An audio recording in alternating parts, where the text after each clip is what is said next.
કેમ છો મિત્રો? મજામાં? તો આપણે ઇલેક્ટ્રોનની ગતિ ઉર્જા, સ્થિતિ ઉર્જા અને કુલ ઉર્જાનો અભ્યાસ કરી ચૂક્યા છીએ. એના સમીકરણો આપણે તારવી ચૂક્યા છીએ. તો એ સમીકરણોની મદદથી તથા બોહરના અધિતર્કની મદદથી આપણે કેટલાક એક્ઝામ્પલ સોલ્વ કરીશું. તો શરૂઆત કરીએ છીએ સ્વાધ્યાયનો 12.5 નંબરનો એક્ઝામ્પલ. શું કહેવા માંગે છે સમજીએ. હાઇડ્રોજન પરમાણુની ધરા અવસ્થા. ધરા અવસ્થા એટલે કે જે અવસ્થા દરમિયાન ઇલેક્ટ્રોન ન્યૂનતમ ઉર્જા ધરાવતો હોય એ અવસ્થાને ઇલેક્ટ્રોનની ધરા અવસ્થા કહેવાય.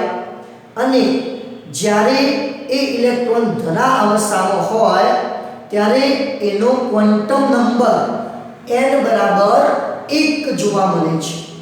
તો ખાસ યાદ રાખજો, જ્યારે n બરાબર 1 ત્યારે ઇલેક્ટ્રોન ધરા અવસ્થામાં હોવાનું કહેવાય.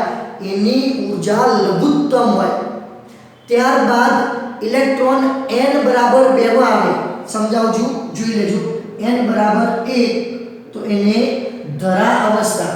ત્યારબાદ ઇલેક્ટ્રોન n બરાબર 2 માં જાય તો એને બીજી કક્ષા અથવા પ્રથમ ઉત્તેજિત અવસ્થા કહેવાય. શું કહેવાય?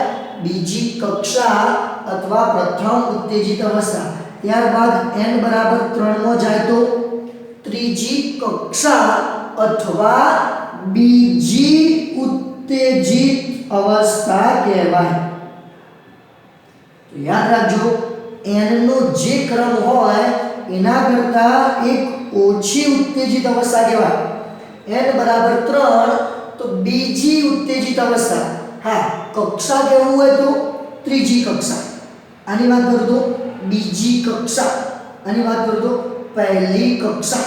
જ્યારે n બરાબર 1 હશે ત્યારે ઇલેક્ટ્રોન ધરા અવસ્થામાં હોવાનું કહેવાય. ક્લિયર? કમ્પ્લીટ? તો હવે આપણે આ ધરા અવસ્થામાં એની ઉર્જા આપી દીધેલી છે. કુલ ઉર્જા -13.6 ઇલેક્ટ્રોન વોલ્ટ.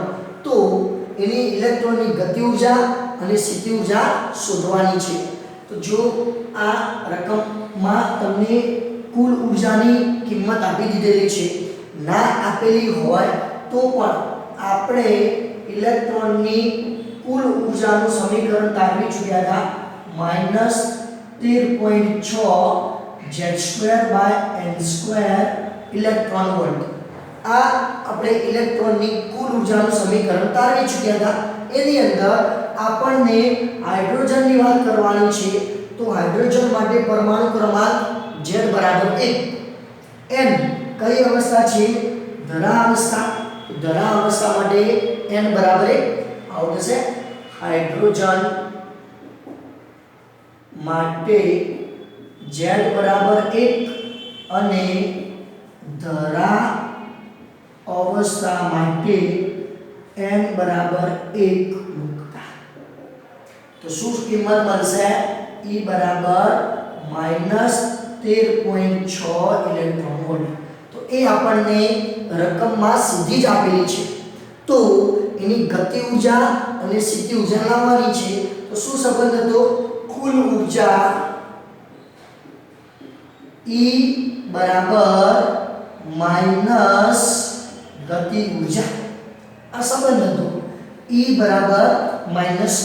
બંનેના સમીકરણ સરખા હોય પરંતુ ગતિ ઉર્જા હોય એનાથી વિરુદ્ધ પ્રકારની સંજ્ઞા કુલ ઉર્જાને હોય. તેથી માઈનસ આ બાજુ લખીશું તો -E બરાબર k. તો k બરાબર માઈનસ E ની કિંમત -13.6 ઇલેક્ટ્રોન વોલ્ટ. તેથી ગતિ ઉર્જા k કેટલી મળશે? ગતિ ઉર્જા k બરાબર +13.6 ઇલેક્ટ્રોન વોલ્ટ. ક્લિયર? હવે સ્થિતિ ઉર્જા લાવવાની છે. તો કુલ ઉર્જા E બરાબર સ્થિતિ ઉર્જા ભાગ્યા 2 એટલે કે E બરાબર U/2. U બરાબર 2e2 e કેટલો છે -13.6 ઇલેક્ટ્રોન વોલ્ટ તો શું થશે 13 26 ને 27 ઇલેક્ટ્રોન વોલ્ટ તો આ આપણને સ્થિતિ ઊર્જા પણ મળી ગઈ ક્લિયર તો સ્થિતિ ઊર્જા અને ગતિ ઊર્જા વચ્ચેનો સંબંધ ખાસ ધ્યાન રાખજો ક્લિયર ઓકે સમજાવી ગયું ચલો નેક્સ્ટ જોઈએ સ્વાધ્યાયનો 12.6 નંબરનો એક્ઝામ્પલ પ્રારંભમાં ધરાસ્થિતિ શું છે ધરાસ્થિતિ n બરાબર 1 માં રહેલો હાઇડ્રોજન પરમાણુ એક ફોટોનનું શોષણ કરે છે જે તેને n બરાબર 4 સ્તર સુધી ઉત્તેજિત કરે છે તો રહેલો હતો n બરાબર 1 માં એ ક્યાં જાય છે n બરાબર 4 સુધીમાં જાય છે તો ઓછી ઊર્જા હતી n બરાબર 1 ની એમાંથી વધારે ઊર્જા n બરાબર 4 ની અંદર જાય છે તો આ ફોટોનની આવૃત્તિ અને તરંગલંબાઈ શોધો તો જે ફોટોનનું શોષણ કર્યું હતું એની આવૃત્તિ અને તરંગલંબાઈ શોધવાની છે તો આપણે બોહરનો અધિતર્ક ભણી ચૂક્યા છીએ કે જ્યારે ઇલેક્ટ્રોન અથવા કોઈ પણ પરમાણુ કે જ્યારે પરમાણુ વધારે ઊર્જા EI ધરાવતી કક્ષામાંથી ઓછી ઊર્જા EF ધરાવતી કક્ષામાં સંક્રાંતિ કરે ત્યારે આ બંનેની કક્ષાઓને ઊર્જાનો જે તફાવત હોય એટલી જ ઊર્જા ધરાવતા ફોટોનનું ઉત્સર્જન કરે છે ક્લિયર શું કીધું કે જ્યારે ઇલેક્ટ્રોન વધારે ઊર્જા EI ધરાવતી કક્ષામાંથી આ વધારે ઊર્જા સમજો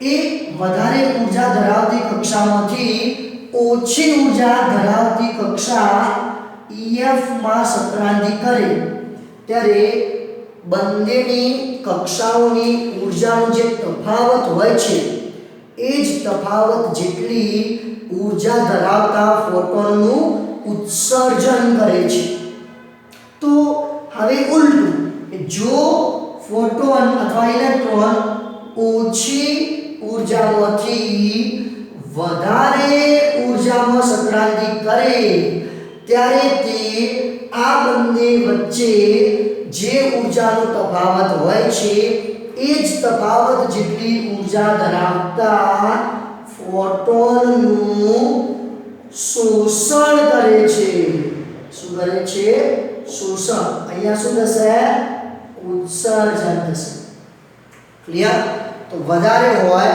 એમાંથી ઓછીમાં આવે તો ઉત્સર્જન થાય ઓછી હોય એમાંથી વધારેમાં જાય તો શોષણ થાય ક્લિયર કમ્પ્લીટ ચલો હવે આપણને ફોટોનનું શોષણ આપેલું છે તો આ સમીકરણ વાપરવું પડશે શું છે કે ઓછી ઊર્જા એમાંથી વધારે ઊર્જામાં જાય છે તો શોષણ કરશે ચલો ઓછી ઊર્જા લાવી હોય તો ઊર્જા શું સમીકરણ હતું -13.6 અપોન n સ્ક્વેર તો પછી આગળ લખું છું -13.6 z square upon n square electron volt તો આ આપણે ઊર્જાનું સૂત્ર તારવી ચૂક્યા છીએ કે -13.6 z² n² ઇલેક્ટ્રોન વોલ્ટ ચલો એના જ સૂત્ર માઈનસ ફરીથી -13.6 z² n² ઇલેક્ટ્રોન વોલ્ટ તો બધી જગ્યાએ સમીકરણ મૂકી ચૂક્યા ઇઝ ઇક્વલ ટુ ઊર્જા ધરાવતા ફોટોનનું શોષણ તો ફોટોનની ઊર્જા hf થી આપીશું ક્લિયર ચલો અહીંયા આગળ ફાઇનલ એટલે કે અહીંયા આગળ ઓછી ઊર્જા ક્યાં આગળ હતી તો ઓછી ઊર્જા એની n બરાબર 1 માં હતી અને વધારે ઊર્જા ક્યાં આગળ ગયો n બરાબર 4 ની અંદર ગયો ક્લિયર કમ્પ્લીટ અહીંયા આગળ તમે આગળ પાછળ કરી દેશો તો પણ તમારો જવાબ સેમ આવશે ક્લિયર? એટલે ફાઇનલી જે જવાબ મળશે એને આપણે મૂલ્યના સ્વરૂપે સ્વીકારીશું. ચલો શું થશે? અહીંયા આગળ n ની કિંમત 1 છે, અહીંયા આગળ n ની કિંમત 4 છે. શું કર્યું? ઓછી ઊર્જામાંથી વધારે ઊર્જા. તો ઓછી ઊર્જા સમૂહથી ધરાવ સમૂહથી n બરાબર 1 માંથી વધારે ઊર્જા સમૂહથી n બરાબર 4 માંથી. ક્લિયર? ચલો તેથી શું કોમન નીકળશે બંનેમાંથી? -13.6 z² ઇલેક્ટ્રોન વોલ્ટ કોમન. અહીંયા આગળ 1/n² એટલા મૂકવાના છે 1 નો વર્ગ. અહીંયા સુધી જશે પ્લસ 1 અહીંયા સોરી હા માઈનસ કોમન લીધેલા છે એટલે માઈનસ જ વધશે. થોડી મિસ્ટેક થઈ ગઈ. કેમ? માઈનસ આપણે કોમન લીધેલા છે તો આ માઈનસ વાળું પદ અને આ માઈનસ વાળું પદ કોમન લીધેલું છે એટલે વચ્ચે તો શું વધશે? માઈનસ જ વધશે. ચલો 1/n કેટલા મૂકવાના છે? 4 નો square is equal to hf. Clear? Complete. તો -13.6 z² ઇલેક્ટ્રોન વોલ્ટ કોમન લઈ લીધા. અહીંયા આગળ 1/1 નો સ્ક્વેર માઈનસ 1/4 નો square is equal to hf. ચલો સાદું રૂપ આપતા જઈએ આપણે. તેથી મૂલ્ય લઈ લઈએ. તેથી 13.6 z કયો પરમાણુ આપેલો છે? ખાસ ધ્યાન રાખવાનું હાઇડ્રોજન. હાઇડ્રોજનનો પરમાણુ ક્રમાંક 1 તો 13.6 z એટલે 1 નો સ્ક્વેર શું છે? ઇલેક્ટ્રોન વોલ્ટ તો જૂલમાં ફેરવવું પડે 1.6 ગુણ્યા 10⁻⁻19 ઘાત. અહીંયા આગળ 1 માઈનસ 1 ભાગ્યા 16 તો શું થશે? 16 લસાઅ આવશે. 16 અહીંયા ગુણાશે 16 માઈનસ 1 તો 15 ભાગ્યા 16 વધશે ઇઝ ઇક્વલ ટુ h નીચે લેતા આવીએ. શું થશે? h ભાગાકારમાં જશે. શું છે h ની કિંમત? 6.625 ગુણ્યા 10⁻34 ઇઝ ઇક્વલ ટુ આવૃત્તિ f. કમ્પ્લીટ. શું કર્યું? બધાની જ કિંમત મૂકીને સાદુરૂપ આપી દીધું. ચલો હવે આપણે કેલ્ક્યુલેટરની મદદથી સાદુરૂપ કરી દઈએ.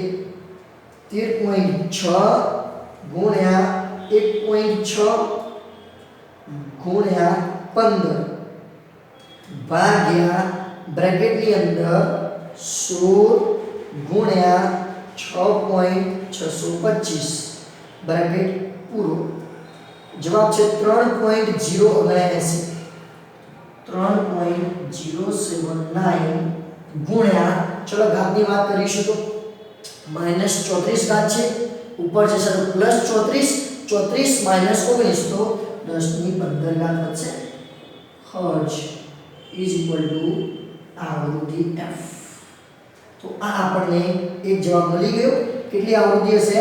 એપ્રોક્સિમેટલી 3 × 10⁻15 હર્ટ્ઝ જેટલી આવૃત્તિ મળશે. ઓકે. ચલો હવે એની તરંગલંબાઈ લાવવાની છે. તો અહીંયા આગળ f મળી ગયો છે તો આપણે સમીકરણ ભણી ચૂક્યા હતા. c બરાબર f લેમ્બડા. આવું તો સૂત્ર c બરાબર f લેમ્બડા. તેથી લેમ્બડા બરાબર c બાય f. ક્લિયર? ચલો તેથી લેમ્બડા બરાબર c કેટલો છે? c 3 ગુણ્યા 10⁸ ઘાત અપોન f. f શું લાવે આપણે? 3.079 ગુણ્યા 10⁻15 ઘાત. લેમ્બડા બરાબર 1 થી સહેજ નાનો જવાબ આવશે તો 3 ભાગ્યા 3.079 0.9743 ગુણ્યા 10⁻15 ઘાત ઉપર જશે તો -15 તો -15 ગુણ્યા 8 પ્લસ 8 એટલે -7 ઘાત મીટર. તો શું જવાબ મળશે? 0.9743 ગુણ્યા 10⁻7 ઘાત મીટર. તો આ રીતે આપણે તરંગલંબાઈ અને આવૃત્તિ પણ શોધી શકીએ છીએ. અહીંયા તમે આ e નું જે સમીકરણ લાવ્યા હતા n બરાબર 4 માટે આગળ પણ લખી શકાય, n બરાબર 1 માટે પાછળ પણ લખી શકાય તો તમને જવાબ ધન મળશે. ક્લિયર? ઓકે. પરંતુ બંને વખતે ચાહે n બરાબર 1 માટે આગળ લખો n બરાબર 4 માટે પાછળ લખો અથવા n બરાબર 4 માટે આગળ લખો કે n બરાબર 1 માટે પાછળ લખો, જવાબ સરખો જ મળશે. Okay, clear? સમજાવી ગયું? Thank you.